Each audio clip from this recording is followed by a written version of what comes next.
टेढ़ी खीर। आइए सुनते हैं इस कहावत की कहानी। एक नवयुवक था, छोटे से कस्बे का, अच्छे खाते पीते घर का, लेकिन सीधा साधा और सरल सा, बहुत ही मिलनसार। एक दिन उसकी मुलाकात अपनी ही उम्र के एक नवयुवक से हुई।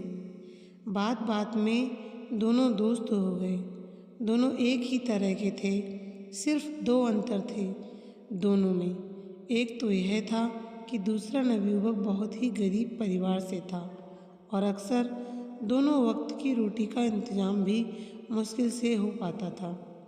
दूसरा अंतर यह है कि दूसरा जन्म से ही नेत्रहीन था। उसने कभी रोशनी देखी ही नहीं।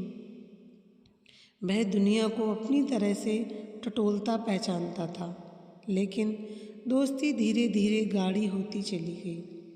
अक्सर मेल मुलाकात होने लगी। एक दिन नवयुवक ने अपने नेत्रहीन मित्र को अपने घर खाने का न्योता दिया।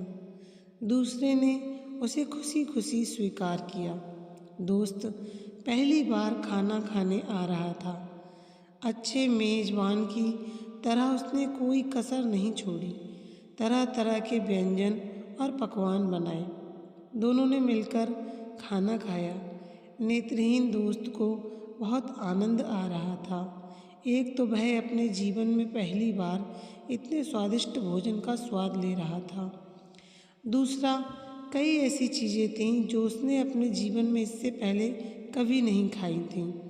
इसमें खीर भी शामिल थी। खीर खाते खाते उसने पूछा, मित्र, यह कौन सा व्यंजन है? बड़ा स्वादिष्ट लगता है। मित्र खुश हुआ। उसने उत्साह से बताया कि यह खीर है। सवाल हुआ, तो यह खीर कैसा दिखता है?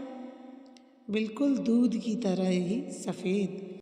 जिसने कभी रोशनी ना देखी हो वह सफ़ेद क्या जाने और काला क्या जाने। सो उसने पूछा, सफ़ेद वह कैसा होता है? मित्र दुविधा में फंस गया। कैसे समझाया जाए कि सफ़ेद कैसा होता है?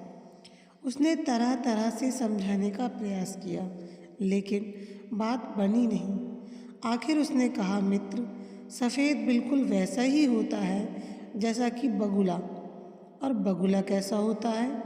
यह एक और मुसीबत थी कि अब बगुला कैसा होता है यह किस तरह समझाया जाए। कई तरह की कोशिशों के बाद उसे तरकीब सूझी।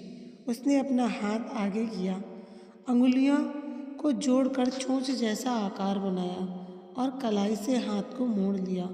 फिर कोहनी से मोड़कर कहा, लो छू कर देखो कैसा दिखता है बगुला।